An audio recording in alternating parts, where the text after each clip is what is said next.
ఇది మహేంద్రగిరికి వెళ్ళే దారి. మహేంద్రగిరి ఎందుకు ప్రసిద్ధి అంటే మహాభారతంలో ఈ మహేంద్రగిరి గురించి వ్యాధివ్యాసుడు పాండవులు వనవాస కాలంలో ఎక్కడ ఉండేవారని తెలియజేశాడు. కాబట్టి ఈ మహేంద్రగిరి ఒక పుణ్యక్షేత్రంగా ఈ ఒడిశా ఆంధ్ర బోర్డర్లో ఉన్నటువంటి ఈ మహేంద్రగిరి ప్రసిద్ధికెక్కింది. ఇక్కడికి చేరుకోవాలంటే ఈ బుర్రకథ జంక్షన్కు మనము మొదట చేరుకోవాలి. ఇచ్చాపురం నుండి ఇది 60 కిలోమీటర్లు, పలాస నుండి 45 కిలోమీటర్లు ఉంటుంది. ఇక్కడ నుండి మనం ఒక 5 కిలోమీటర్లు పైకి వెళ్ళినట్టయితే ఆ జంక్షన్ కలుస్తుంది. ఇది చెక్ గేట్. ఈ చెక్ గేట్ వద్ద వాహనంకి 100 రూపాయలు చెల్లించి మనం పైకి వెళ్ళాలి. ఇదే ఆ ఘాట్ రోడ్. మలయ, సహ్యాద్రి, పారిజాతం, శక్తిమంత, వింధ్య, మాల్యమంత, మహేంద్రగిరి ఈ 7 పర్వతాలు కలిపి మహేంద్రగిరిగా పేర్కొనవచ్చు. ఈ పర్వతాలన్నీ దాటి శిఖరానికి మనం వచ్చాం. ఇదే మహేంద్రగిరి టాప్ అంటే పైన ఉన్నటువంటి ప్రదేశం. ఎక్కడి నుంచి చూశారు కదా మిగిలిన పర్వతాలు ఎంత అందంగా కనిపిస్తున్నాయి. కింద నుండి ఈ పరశురాముడు తపస్సు చేసిన ప్రదేశం వరకు చక్కని ఘాట్ రోడ్డు నిర్మించారు. మనము ఇప్పుడు వాహనాల్లో ఎక్కడికో చేరుకోవచ్చు. ఇదే పరశురాముడు తన తండ్రిని వధించినటువంటి క్షత్రియులను నాశనం చేయుటకు పూనుకొన్న తర్వాత, అంతమందిని వధించిన తర్వాత ఇక్కడే ఆ పరశురాముడు తపస్సు చేశాడని పురాణాల్లో చెప్తుంది. ఇప్పటికి కూడా ఆ పరశురాముడు ఈ ప్రదేశంలో చిరంజీవిగా ఉన్నారని, తపస్సు చేసుకుంటుంటారని, ఈ మహేంద్రగిరిలోనే ఆయన సంచరిస్తుంటారని పురాణాలు చెప్తుంది. చూశారు కదా ఆ పరశురాముని విగ్రహం. అందుకే ఇక్కడ ఈ విగ్రహం నిర్మించారు. ఇక్కడ నుండి అది భీముని కొండ. ఇక్కడ రాళ్ళు చూశారు కదా, ఏవైనా కోరికలు తీరాలంటే ఈ విధంగా రాళ్ళు పేర్చి భక్తులు వెళ్తారు. మనం ఈ మహేంద్రగిరికి వెళ్ళినప్పుడు మొట్టమొదట పంచపాండవుల తల్లియగు కుంతీదేవిని దర్శించుకోవాలని పెద్దల ద్వారా తెలుసుకొని ఇక్కడికి వెళ్ళాం. ఇక్కడ 4 నుయ్యులు ఉంటాయి. సముద్ర మట్టానికి 1500 మీటర్ల ఎత్తులో ఉన్నటువంటి ఈ పర్వతంపై ఈ నీరు ఉండడం ఆశ్చర్యం కలిగిస్తుంది. ఇక్కడ మాత్రమే ఈ కుంతి మందిరం వద్ద మాత్రమే ఈ నూతులు ఉన్నాయి, మరి ఎక్కడ ఉండవు. ఇక్కడ మనం నీరు ఏమైనా కావాలంటే తీసుకోవాలి, కాళ్ళు చేతులు ఏవైనా కడుక్కుంటే కడుక్కోవాలి. ఇక్కడ మేము ఈ నీటితో కాళ్ళు చేతులు కడుక్కొని మొట్టమొదట ఈ కుంతి మందిరాన్ని దర్శించాం. ఈ కుంతి దేవాలయాన్నే గోకర్ణేశ్వర దేవాలయం అని కూడా అంటారు. ఈ పేరు ఎందుకు వచ్చిందంటే ఈ పాండవులు అరణ్యవాస కాలంలో తన తండ్రి యగు పాండు మహారాజు సంవత్సరిక పితృకార్యం చేయడానికి జంతు మాంసం అవసరమై వచ్చింది. అయితే అర్జునుడు తెల్లవారుజామున తన తండ్రి కార్యానికై ఈ జంతువును వేటాడబోయి బారువా తీరంలో ఉన్నటువంటి ఒక ఆవును తన మంత్రశక్తి బాణంతో ఆ ఆవును వధించాను.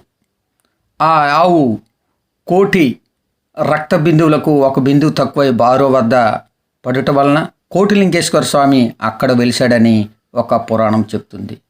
అదేవిధంగా వస్తున్న సమయంలో పొత్తంగి వద్ద పడుట వలన పొత్తంగలింగేశ్వరుడు ఏర్పడాడని చెప్తుంటారు. తర్వాత ఇక్కడికి వచ్చిన తర్వాత తన ఆవు చెవు ఇక్కడ ఉండుట వలన ఈ చెవి ద్వారా లింగం ఏర్పడనని గోకర్ల లింగేశ్వరం అని అంటారు. చూశారు కదా ఇక్కడ ఉమ్మెత్తి చెట్టు ఎంత పెద్దదో, ఇంత పెద్దగా ఇక్కడ ఒక ఉమ్మెత్తి చెట్టు ఈ మునీశ్వరుని ఆశ్రమం వద్ద లభించింది. ఇక్కడ ఈయన చెప్పింది ఏంటంటే ఇక్కడ ఇప్పుడు ఈ పుణ్యక్షేత్రం అపవిత్రం అవుతుంది.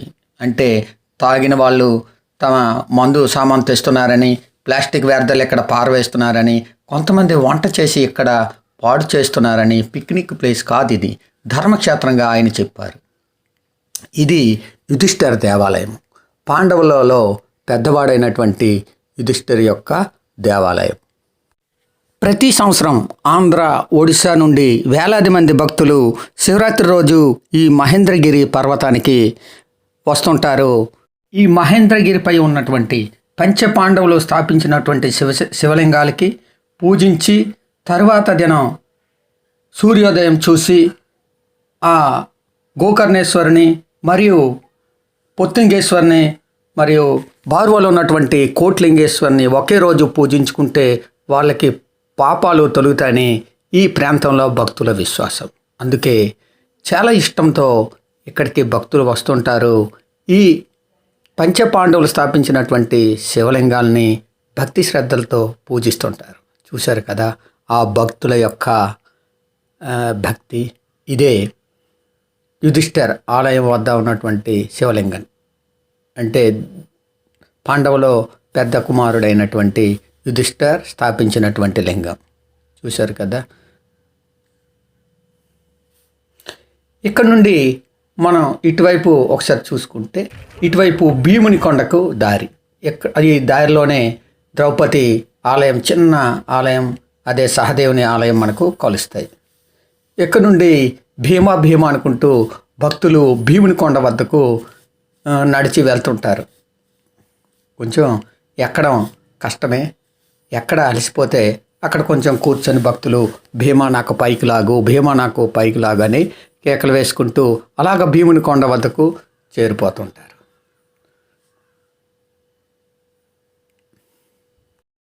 ఇక్కడికి వస్తున్నటువంటి భక్తులు తమ చేతిలో ఒక్కొక్క చేతికారని పట్టుకొని వాళ్ళకి సపోర్టుగా దాంతో ఎక్కడ వెంక ఈజీ అనుకుంటాను ఇలా పట్టుకొని వస్తుంటారు. ఇదే భీముడు స్థాపించినటువంటి దేవాలయం. మరియు ఆ దేవాలయంలో భీమేశ్వర లింగం ఉంది. అయితే ఇప్పుడు ఒకసారి ఈ దేవాలయం చూద్దాం. అంటే శిథిలావస్థలో ఉన్నట్టు కనిపిస్తుంటాయి. పెద్ద పెద్ద రాళ్ళు, కొన్ని టన్నుల రాళ్ళు ఆ రోజుల్లో టెక్నాలజీ లేని టైంలో ఎలా ఎవరు పెట్టారు అనేది ఇక్కడ ఒక విచిత్రమైనటువంటిది. ఇది ఆ దేవాలయానికి వెళ్ళే మార్గం. ఇదే ఆ భీమేశ్వర లింగం. ఇటు నుంచి మళ్ళీ బయటికి వెళ్ళవచ్చు.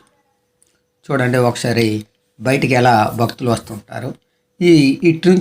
అటు నుంచి వెళ్ళి ఇటు నుంచి రావడం వల్ల పాపాలు నశిస్తాయని భక్తుల నమ్మకం. చూడండి అంతమంది ఎలా ప్రయత్నిస్తున్నారో. ఆ లింగాన్ని దర్శించుకుంటూ నమస్కరించుకుంటూ ఇటు నుంచి వస్తుంటారు. కొంతమంది రాలేని వాళ్ళు కూడా ఉంటారు. ఒకసారి ఎక్కడి నుంచి వ్యూ చూద్దాం. చూసారు ఎంత బాగా వ్యూ ఉంటుందో. ఆ మహేంద్రగిరి పర్వతాల వరుసలు, అదే ఘాట్ రోడ్ యొక్క ఈ దారి ఎక్కడి నుంచి చాలా ఒక పాము వంపులు తిరిగినట్టుగా కనిపిస్తుంది మనకు. ఎక్కడి నుంచి అర్జున గుహకు దారి. అంటే ఈ అర్జున గుహ ఈ భీముని కొండ నుంచే అర్జున గుహకు దారి మనకి ఎక్కడి నుంచి కనిపిస్తుంది. దారిలో ఈ విధంగా ఒక లింగం ఉంటుంది. మనం నమస్కరించుకుంటూ ఈ దారి గుండా వెళ్ళవచ్చు. అదే అర్జునుని కొండ. అక్కడే అర్జునుని గుహ ఉంటుంది. రండి వెళ్దాం.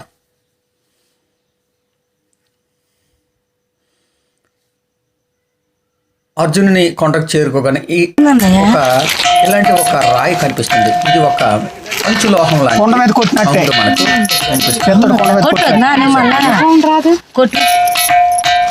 అన్ని ఒక్కొక్క రాయి ఒక్కొక్క లోహం శబ్దం కూడా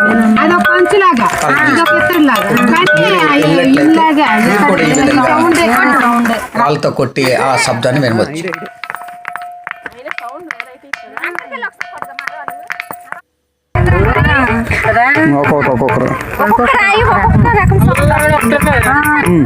ఇప్పుడు మేము అర్జున గుహలోనికి ఒకసారి అర్జున గుహ చూడండి. ఇక్కడే అర్జునుడు ఈ గుహలోనే తపస్సు చేసుకునే వారని చెప్తుంటారు. ఇప్పుడు ఆ ప్లేస్లో జగన్నాథ స్వామి మనకు కనిపిస్తుంది. ఒకసారి జగన్నాథ స్వామిని దర్శించుకోండి. ఇక్కడ నుండి ఈ లొకేషన్ మహేంద్రగిరి చుట్టూ ఉన్నటువంటి పర్వత వరుసలు ఎంతో అందంగా ఉంటుంది. ఈ అర్జునుని శిఖరం తర్వాత జగన్నాథ శిఖరానికి భక్తులు వెళ్తుంటారు. ఆ శిఖరాన్ని ఒకసారి దర్శిద్దాం రండి. ఇదే ఆ శిఖరం. ఇక్కడ ఇలాంటి ఒక చిన్న గుడి ఉంటుంది. ఈ 3 శిఖరాలు భీముని, అర్జునుని, జగన్నాథ శిఖరాలే ఈ ప్రాంతంలో ఎత్తైనవి.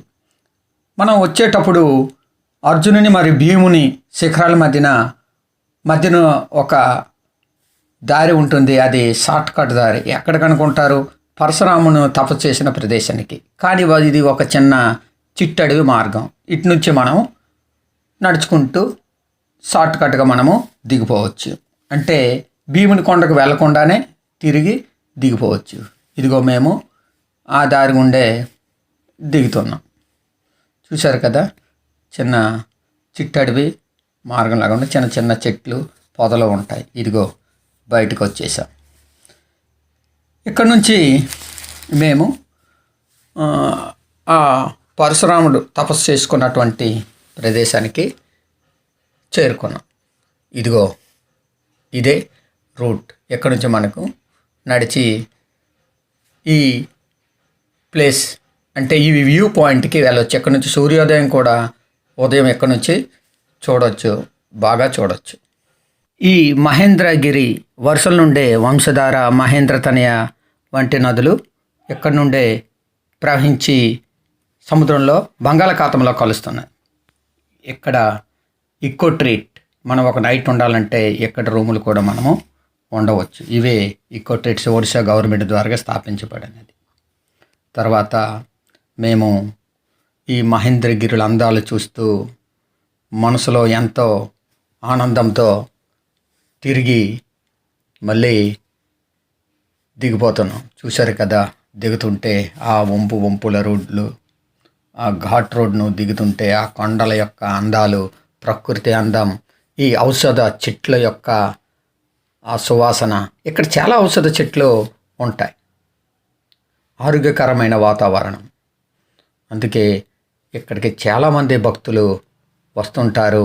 ఈ ప్రకృతి ఆనందంలో గడపడానికి, ఈ ప్రకృతిలో గడపడానికి ఆనందంగా ప్రజలు ఎంతోమంది ఈ మహేంద్రగిరికి వస్తుంటారు.